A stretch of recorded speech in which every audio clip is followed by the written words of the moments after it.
വൈക്കോന്റെ ഫോണില് ഒരു phone call വരുന്നു വൈക്കോയ്ക്ക്. ഇപ്പൊ എടുത്തിട്ടുണ്ട്, പണ്ഡിറ്റ് പ്രഭാകരൻ പേശറത് എന്ന് പറഞ്ഞുകൊണ്ട് ഫോണിൽ സംസാരിച്ചു.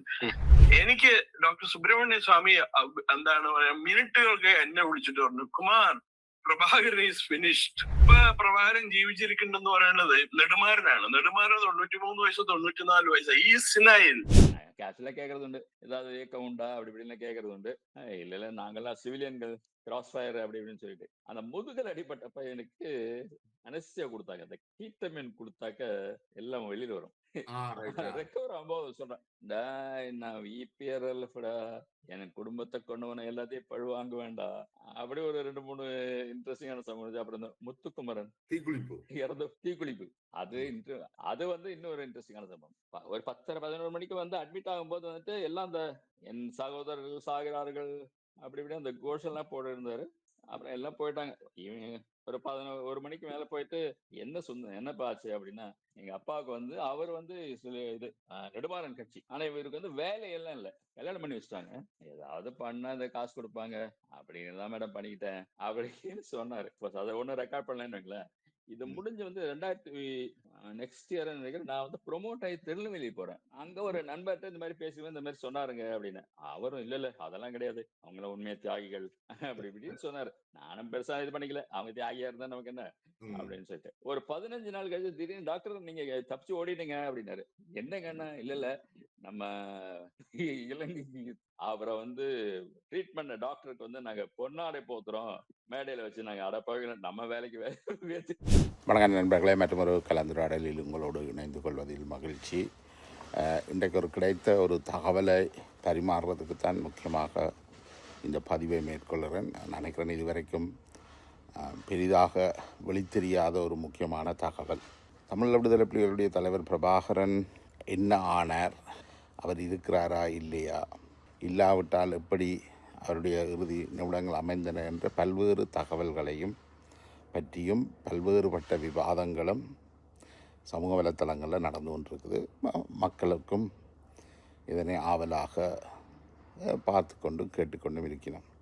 இப்போ உண்மையிலேயே என்ன நடந்தது, விடுதலை புலிகள் தரப்பில் இருந்தும் யாரும் இதுவரைக்கும் சொல்லலை. விடுதலை புலிகளை பொறுத்த வரைக்கும் அவர் 16 கொல்லப்பட்டாரா, 17 கொல்லப்பட்டாரா, 18 கொல்லப்பட்டாரா, அல்லது 19 கொல்லப்பட்டாரா, அல்லது உயிரோடு தான் இருக்கிறாரான்றதும் தெரியாமல். இந்த அடிப்படையில் அந்த யுத்தம் நடந்த காலகட்டங்களில் நடந்து கொண்டு இருக்கிற காலப்பகுதிகளில் ஒரு தகவல் ஒன்று வெளியாகி இருந்தது. ஒரு சேட்டலைட் இமேஜ், அதில் பிரபாகரன் தனது பங்கருக்குள்ளே போய் வாரது போன்ற படம் ஒன்று காண்பிக்கப்பட்டது. அதை வைத்து கொண்டு தான் பெரும்பாலும் உறுதிப்படுத்தப்பட்டது பிரபாகரன் நாட்டை விட்டு வெளியேறையில் பிரபாகரன் யுத்த களத்தில் தான் நிற்கிறாருன்றது. இப்போ பிரபாகரன் யுத்த களத்தில் நிற்கிறாருன்ற விஷயம் நினைக்கிறேன் ஜனவரி பிப்ரவரியில் தான் அது சொல்லப்பட்டது. அப்போ அந்த காலகட்டத்தில் கிளிநொச்சி பிரதேசம் இராணுவத்தின் விழுந்து அவர்கள் முள்ளிவாய்க்காலை நோக்கி நகர்ந்து கொண்டிருக்கிறார்கள். இதுக்குள்ளே ஆனந்தபுரத்தில் ஏப்ரலில் ஒரு பிரபாகரன் இருக்கிறாருன்றதை உறுதிப்படுத்தி கொண்டு மிகப்பெரிய சண்டை ஒன்று நடந்தது. அப்போ இராணுவம் கிட்டத்தட்ட பிரபாகரன் இருக்கக்கூடிய அந்த சூழலை முற்றுமுழுதாக தனது கட்டுப்பாட்டுக்குள் வச்சிருந்திருக்கு, சுற்றி வளைச்சி வச்சிருந்திருக்கு. அதுக்குள்ள இந்த தகவல் உறுதிப்படுத்தப்பட்ட பிறகு பிரபாகரன் அந்த பிரதேசத்தை விட்டு வெளியேற இயலாத அளவுக்கு சுற்றி வளைப்பும் பாதுகாப்பும் பலப்படுத்தப்பட்டது. அப்போ இந்த சேட்டலைட் இமேஜ் இவ்வாறு அரசாங்கத்துக்கு கிடைச்சதுன்றது ஒரு முக்கிய விடயமாக அந்த நேரத்தில் பார்க்கப்பட்டது. ஒஸ்மா பின் லேடன் அவருடைய கொள்ளை இதுகளெல்லாம் பார்க்கின்ற பொழுது ஒஸ்மா பின் லேடன் தகவல்களை அனுப்புறது எல்லாமே பழைய ட்ரெடிஷனல் முறையில் தான் செய்தவை. குதிரையில் ஒட்டகத்தில் தான் தகவல்கள் பரிமாறப்பட்டது. வீடியோக்கள் கூட சாதாரண பழைய காலத்து வீடியோக்கள் எடுக்கப்பட்டு அதனுடைய கேசட் தான் அவர்களுக்கு வழங்கி கொண்டிருந்தார். இவரிடம் போய் வந்த இவர் தொடர்பு கொண்ட அந்த ஃபோனை வச்சு தான் இவர் எங்கே இருக்கிறார் என்ற விடயம் உண்மையை அமெரிக்க சிஐஏக்கு கிடைத்து சிஐஏ அவர் மீதான தாக்குதலை நடத்தியது. இப்போ அதே போல் இந்த பேஜர் போன்ற விடயங்களை ஹமாஸ் போராளிகளுக்கு வழங்கி அந்த பேஜர் மூலமாக பல ஹமாஸ் தலைவர்கள் கொல்லப்பட்டார்கள். இப்போ பிரபாகரனுடைய விடயம் கூட இதில் தான் தொடர்பு படுது. அதன்படி இந்த சமாதான காலத்தில் விடுதலை புலிகளுக்கு பெருமளவிலான கைத்தொலைபேசிகள் வழங்கப்பட்டது, சிம் கார்டுகள் எல்லாம் வழங்கப்பட்டது. அந்த சிம் கார்டுகள் ஊடாக விடுதலை புலிகளின் இருப்பிடங்கள் எல்லாம் அவர்களுடைய அசைவுகள் எல்லாம் கண்டுகொள்ளப்பட்டிருக்கிறது. இதே போல ஒரு விடயம்தான் பிரபாகரனுடைய இருப்பையும் வெளிப்படுத்தி இருக்கிறது. இப்போ நாங்கள் அறிந்து கொண்ட வரைக்கும் 2009 ஜனவரி மாதம் முத்துக்குமார் என்பவர் தன்னை தீக்கிரையாக்கி தற்கொலை செய்து கொண்டார். இந்த சம்பவம் தான் நான் நினைக்கிறேன் 2009 இடம்பெற்ற முதலாவது தீக்குளிப்பு சம்பவம். அந்த சம்பவத்தை தொடர்ந்து அது ஒரு பெரும் அலையை ஏற்படுத்தியிருந்தது. தமிழ்நாட்டிலும் சரி உலகங்களும் வாழ்கின்ற தமிழர்கள் மத்தியில் ஒரு பெரும் அலையை ஏற்படுத்தி இருந்தது. அந்த அவருடைய தீக்குளிப்பை தொடர்ந்து மேலும் 6 பேர் வரை தீக்குளித்து மரணத்தை தழுவினார்கள். அதாவது இலங்கை இராணுவம் படுமோசமான யுத்த வீரர்களை செய்கின்றது, கொலைகள் நடக்கின்றது என்ற அடிப்படையில் முத்துக்குமார் தீக்குளித்து இறக்கிறார். அவர் இறந்தது ஜனவரி மாதம் 29 2009. அவருடைய மரணச் சடங்கு நடந்த வேளையில் இந்தியாவினுடைய தமிழ்நாட்டினுடைய மிக முக்கியமான தலைவர்கள் எல்லாம் கலந்து கொள்கிறார்கள். அதில் பல நெடுமாறன், சீமான், வைகோ, செல்வமணி, ராமதாஸ் என்று பல தலைவர்களும் அந்த நிகழ்வில் கலந்து கொள்கிறார்கள். அந்த நிகழ்வு நடந்து கொண்டிருக்கின்ற பொழுது வைகோ அவர்களுக்கு ஒரு தொலைபேசி வருகின்றது. அந்த தொலைபேசியை எடுத்த வைகோ தம்பி பிரபாகரன் பேசுகிறார் என்று அருகில் உள்ளவர்களுக்கு சொல்லி தொடர்ந்து பேசியிருக்கிறார். அவர் என்ன பேசுகிறார், பிரபாகரன் ஏன் ஃபோன் எடுத்தார் என்றால், இந்த முத்துக்குமாருடைய குடும்பத்தினருக்கு தன்னுடைய ஆழ்ந்த இரங்கலை தெரிவிக்க சொல்லியும் அவர்களுக்கு என்ன தேவைகள் இருந்தாலும் அதனை விடுதலை புலிகள் LTTயினர் வழங்குவார்கள் என்றும் கூறும்படி சொல்லி பிரபாகரன் வைகோ அவர்களுக்கு ஃபோன் எடுத்திருக்கிறார். தன்னுடைய சேட்டலைட் ஃபோனில் இருந்து அவர் இந்த தொலைபேசி அழைப்பை எடுத்திருக்கிறார். இந்த தொலைபேசி அழைப்பு எடுக்கப்பட்டு சில நிமிடங்களிலேயே சுப்பிரமணிய சுவாமி செல்லப்பன் குமார் என்ற கேரளாவில் இருக்கக்கூடிய ஒரு முக்கியமான ஜேர்னலிஸ்ட். அவர் கிட்டத்தட்ட 30 ஆண்டு கால ஊடக அனுபவம் உள்ள இந்தியாவில் மிகவும் அறியப்பட்ட ஒரு ஊடகவியலாளர். அவருக்கு தொலைபேசி அழைப்பு எடுத்து சொல்கிறார், பிரபாகரன் ஒரு புலியாக இருந்த பிரபாகரன் இனி எலியாக மாற்றப்பட்டு விடுவார், பிரபாகரன் கதை முடிஞ்சுது என்று சொல்லி சுப்பிரமணிய சுவாமி செல்லப்பன் குமாருக்கு சொல்லியிருக்கிறார். அது எப்படி நிகழ்ந்தது என்று செல்லப்பன் குமார் அந்த ஊடகவியலாளர் கேட்கின்ற பொழுது சொல்லியிருக்கிறார், வைகோவுக்கு பிரபாகரன் சேட்டலைட்டில் ஒரு ஃபோன் செய்திருக்கிறார். ஃபோன் செய்து முத்துக்குமாருடைய குடும்பத்துக்கு அனுதாபம் செய்திகளை சொல்லியிருக்கிறார். இந்த ஃபோன் விவகாரம் அவர் ஃபோன் அடித்து கொண்டிருக்கின்ற பொழுதே மொசாட்டுக்கு தகவல் கிடைக்குது. மொசாட்டுடைய சேட்டலைட்டில் தான் அவர் கதைச்சிருக்கிறார். அந்த தகவலை அவர்கள் உடனடியாக அடுத்த சில செகண்ட்களில் CIAக்கு அறிவிக்கிறார்கள். CIA அந்த தகவலை உடனடியாக இலங்கை அரசுக்கு அறிவிக்குது. இப்போ இலங்கை அரசு இந்த தகவலை வச்சுக்கொண்டு என்ன செய்கிற முடிவுக்கு வருகிறோம். அப்போ சுப்பிரமணிய சுவாமி சொல்லும் பொழுது இலங்கைக்கு தகவல் கொடுத்தாச்சு. எப்போ பிரபாகரனுக்கு என்ன கொள்வார்களோ இல்லைன்றது தனக்கு தெரியாது. ஆனால் அவர்கள்ட்ட இருக்கிற அந்த தகவலை பாவித்து அவர்கள் அதனை செய்து கொள்வார்கள்.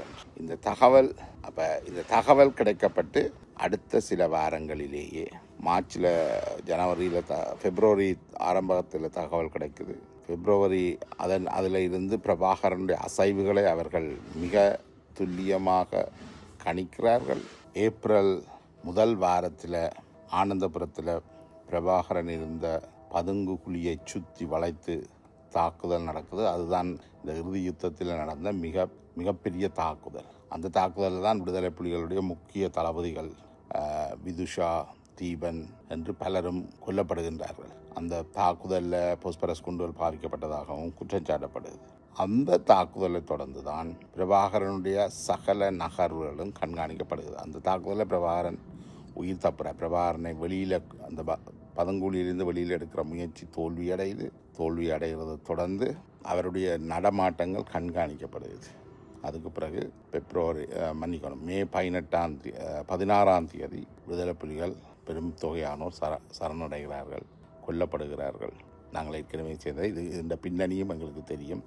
ப்ரொஜெக்ட் பீக்குன்னு என்ற அடிப்படையில் விடுதலை புலிகள் யுத்தத்தில் இருந்து வெளியேறினால் சமாதானத்தில் இருந்து மன்னிக்கணும், சமாதானத்தில் இருந்து வெளியேறுற பட்சத்தில் அவர்கள் தாக்கி அழிக்கப்படுவார்கள் என்று அவர்களுக்கு எச்சரிக்கை விடப்படுகிறது. அந்த எச்சரிக்கையை அண்டன் பாலசிங்கம் பிரபாகரனுக்கு பல தடவை அழுத்தம் திருத்தமாக சொல்லியும் பிரபாகரன் அதை கேட்குற நிலையில் இருக்கையில் அவர் தொடர்ந்தும் யுத்தத்தை நடத்தி வெற்றி பெறலாம் என்று நினைக்கிறார். அந்த அடிப்படையில் தான் ரணில் விக்ரமசிங்க பதவிக்கு வராமல் இருப்பதற்காக ராஜபக்ஷ குடும்பத்தினர் வழங்கிய 200 கோடி ரூபாயை எமில் காந்தனூடாக வழங்கிய அந்த 200 கோடி ரூபாயை விடுதலை புலிகள் வாங்கி கொண்டு மஹிந்த ராஜபக்ஷவை ஜனாதிபதியாக்குகிறார்கள்.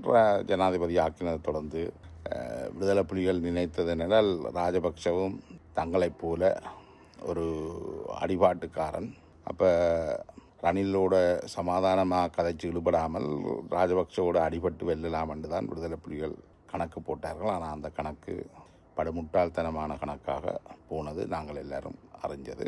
ப்ரொஜெக்ட் பீக் என்ற திட்டத்தின் கீழே இவர்கள் பேச்சுவார்த்தையிலிருந்து விலத்தினார்கள். அப்போ விடுதலை புலிகளை அழித்தொழிக்கிறதுக்கு இணைத்தலைமை நாடுகள் கூட்டாக நடவடிக்கை எடுக்கின்றன. ஒவ்வொரு பிரதேசமாக கால அட்டவணை போட்டு விடுதலை புலிகள் தாக்கப்படுகிறார். விடுதலை புலிகள் அளிக்கப்படுவார்கள் என்ற திட்டம் கூட விடுதலை புலிகளுக்கு 2004ஆம் ஆண்டு கையளிக்கப்பட்டிருந்தது. அந்த திட்டத்தையும் வச்சுக்கொண்டு அந்த திட்டத்தை முறியடிப்போம் என்ற ஒரு சிறுபிள்ளைத்தனமாக முட்டாள்தனமான கணக்கொண்டை போட்டு பல்லாயிரக்கணக்கான மக்கள் பலி கொடுத்து இந்த போராட்டம் ஒரு முடிவுக்கு வருகிறது. இப்போ இந்த ப்ரொஜெக்ட் பீக்கினின் படி ஒவ்வொரு காலத்துக்கு காலம் விடுதலை புலிகளுடைய பிரதேசங்கள் கைப்பற்றும். 2006 கிழக்கு கைப்பற்றப்படுது, 2007 கிழக்கு கைப்பற்றப்படுது. அதுக்கு பிறகு மன்னார் முல்லைத்தீவு பிரதேசங்கள் கைப்பற்றப்படுது. பிறகு கிளிநொச்சி 2009 ஜனவரி 2 கைப்பற்றப்படுது. அதுக்கு பிறகு விடுதலை புலிகளை அவர்கள் அந்த கால அட்டவணையின் படியும் சொன்ன மாதிரி விடுதலை புலிகளை நகர்த்தி கொண்டு வருகிறார்கள் முள்ளிவாய்க்காலை நோக்கி. விடுதலை புலிகள் தெரிஞ்சே அந்த அந்த தாங்கள் எப்படி அழிக்கப்படுவோம் என்று சொல்லப்பட்டதோ அதுக்கேற்ற வகையில் அவர்களும் முள்ளிவாய்க்காலை நோக்கி நகர்கிறார்கள்.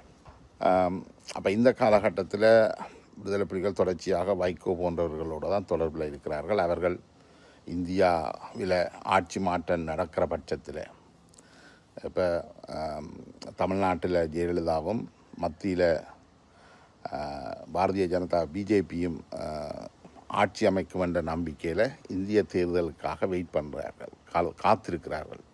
அதுதான் அந்த ஏப்ரல் மாதம் ஜனவரியிலேயே சரணடையாமல் விடுதலை புலிகளுக்கு தெரியும் தாங்கள் முற்றுமுழுதாக தோக்கப் போகிறோம் என்றது பிரபாகரனுக்கு மிக வெளிப்படையாக தெரியும். ஆனால் அப்படி இருந்தும் பிரபாகரன் ஒரு கணக்கு போடுறார்.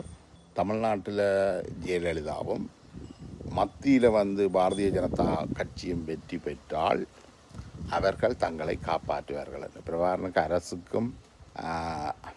அரசுக்கும் அரசாங்கத்துக்கும் இருக்கிற வித்தியாசம் தெரியலை. அரசாங்கம் மாறும், அரசாங்கம் 5 வருஷம் 6 வருஷத்துக்கு ஒருக்கா மாறும். அரசு மாறாது. அரசு தன்னுடைய அந்த அரச கட்டமைப்புன்றது இந்த போன்ற புலனாய்வு பிரிவுகள் மற்றும் அரசு அதிகாரிகள் எடுக்கிற முடிவு. அவர்கள் மாற மாட்டார்கள். அவர்கள் தீர்க்கமான சக்தியாக இருக்கிறார்கள். பெரும்பாலும் ஏப்ரல் மாதம் அளவிலேயே விடுதலை புலிகள் ஏப்ரல் அல்ல ஜனவரியிலேயே விடுதலை புலிகளை சுற்றி வளைக்கப்பட்டு விட்டார்கள். இலங்கை அரசாங்கத்தினுடைய சுற்றி வளைப்புக்குள்ளே தான் விடுதலை புலிகளுடைய ஒட்டுமொத்த விடுதலை புலிகளும் இருக்கணும். இந்த நிலையில் யுத்தத்தை வெல்லலாம் என்று எப்படி பிரபாகரன் கணக்கு போட்டாரோ தெரியலை. அப்போ அவர் காத்திருக்கிறார். மம்மி ஜெயலலிதா தமிழ்நாட்டில் வெல்றதுக்கும் அங்கே பிஜேபி வெல்றதுக்குமாக காத்திருக்கிறார். ஏப்ரல் மாதம் 14ஆம் தேதி இந்திய தேர்தல். அந்த தேர்தலில் ஏப்ரல் 14 நடக்கிற தேர்தலுக்கு முதலே இந்த யுத்தத்தை முடிக்கணுமென்றது தான் இலங்கை அரசாங்கத்தினுடைய தீர்மானம்.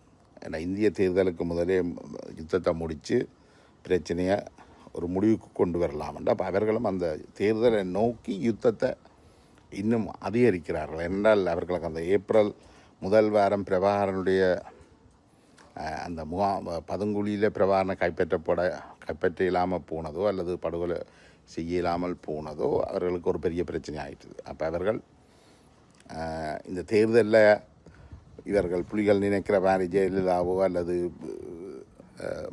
பிஜேபியோ வந்தால் தங்களுக்கு சில விட தலையிடி வரும், அவர்கள் சில விஷயங்களை கேட்பினம் கொள்ளுவினம், யுத்தத்துக்கு எந்த ஒரு எண்ணமும் அவர்கள்ட்ட இருந்தது இலங்கை அரசுகிட்ட. அதால் அவர்கள் யுத்தத்தின் வேகத்தை கடுமையாக்குறார்கள். இப்போ இந்த யுத்தம் 2006 மாவிலாறு அணை மூடப்பட்டதில் ஆரம்பிக்கப்பட்டாலும் 2009 பிப்ரவரி மார்ச் வரைக்கும் பாரிய உயிரிழப்புகள் ஏற்படையில்லை. அது பெரும்பாலும் ஒரு 1000ங்களுக்குள்ள தான். இப்போ ஜனவரி வரைக்குமே 1000 பேர் தான் செத்துருந்தது. அதுக்கு பிறகு ஜனவரியிலேருந்து பிப்ரவரி மார்ச்சில் இன்னும் சில 1000 உயிர்கள் இழக்கப்பட்டிருக்கும். ஆனால் மிக மோசமாக கொத்தாக மக்கள் கொல்லப்பட்டது 2009 ஏப்ரலுக்கு பிறகு. இந்த ஆனந்தபுரம் தாக்குதலுக்கு பிறகு தான் அந்த கொல்லப்படுற மக்களின் எண்ணிக்கை அதிகரிச்சு. அது வரைக்கும் இலங்கை அரசாங்கம் இழப்புகளை தவிர்த்து இந்த யுத்தத்தை வெல்லலாம் என்று தான் நினைத்தது. அதுதான் இணைத்தலைமை நாடுகளுடைய கோரிக்கையாகவும் இருந்தது. அதை கிழக்கில் சாதித்து காட்டினமே, வடக்கில் அதை சாதிக்கலாம் போயிட்டு விடுதலை புலிகள் மக்களை வெளியேற விடாமல் மக்களை தங்களுடைய மண்மூட்டைகளாக தங்களுடைய காப்பரன்களாக பாவிக்கணும். அப்போ மக்களுக்கு இலங்கை அரசாங்கத்தின் வேண்டுகோளை கேட்டு யுத்த பிரதேசத்தில் இருந்த வெளியேறதுக்கான வாய்ப்பை வைக்கிறீங்களே என்றால் அவர்கள் வெளியேற பட்சத்தில் அவர்கள் கொல்லப்பட்டும் இருக்கிறார். அவர்கள் மீது துப்பாக்கி பிரயோகங்கள் எல்லாம் செய்யப்பட்டிருக்குது. மிக மோசமான அநியாயங்கள் நடந்திருக்குது. இந்த நிலையில் மே மாதம் 16ஆம் தேதி இந்திய தேர்தல் முடிவுகள் வெளிவருது. அந்த முடிவுகள் விடுதலை புலிகள் எதிர்பார்த்ததுக்கு முற்றிலும் எதிர்மாறாக அமையுது. தமிழகத்தில் திமுகவும் மத்தியில் காங்கிரஸும் ஆட்சிக்கு வருது.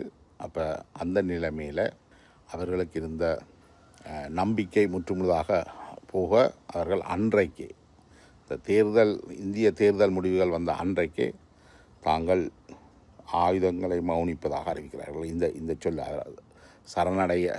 சரணடைகின்றார்கள். அந்த சரணடைகிறதை சொல்லாமல் ஆயுதங்களை மௌனிக்கதாக சொல்வதற்கு நான் நினைக்கிறேன் இடதுசாரி தலைவர், தமிழகத்தின் இடதுசாரி தலைவர் பாண்டியன் அவர்கள் ஒரு சொல்லை கண்டுபிடிச்சு கொடுக்குறார்கள் விடுதலை புலிகளுக்கு.